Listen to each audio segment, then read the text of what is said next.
outcome. Do you want to have a sip of water, Mr Abbott? I'm very happy to have a sip of water. Thank you, All right, Lee. I'll ask this question while you do that. On education, you've said that you will match the Rudd government's spending, but you will dish it out with no strings attached. So you're going to splash around billions of dollars with no national plan or accountability for how it's spent?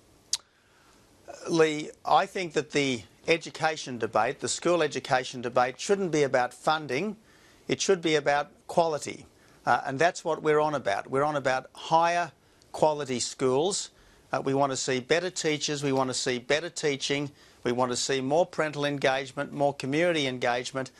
That's what the debate should be about, and that's where it'll be between now and polling day. But you've said there are no strings attached to the provision of that funding, so how will you ensure any of those things? What we've said, Lee, is that there won't be additional bureaucracy.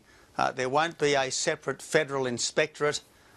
There's not going to be these federal management plans. We think there's quite enough bureaucracy in our school education system already. We don't need more.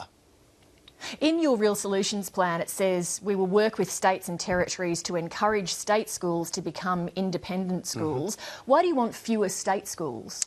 Well, we don't want fewer state schools. We want to have a very vibrant public education system, but we are very attracted to the independent public school model, which has been extremely successful in Western Australia under the Barnett government. Now, hundreds of public schools in Western Australia are going down this path.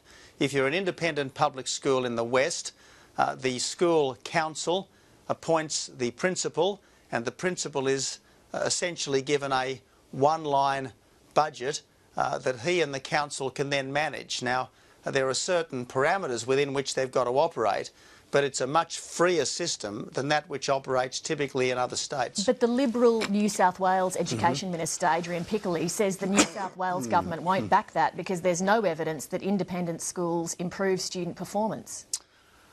He has made some moves in that direction, though, and I think they're commendable moves, and we're not going to be dictating to the states, but we are going to be working with the states, and certainly in Western Australia, both the parents and, it seems, teachers in these independent public schools are very happy with the outcome.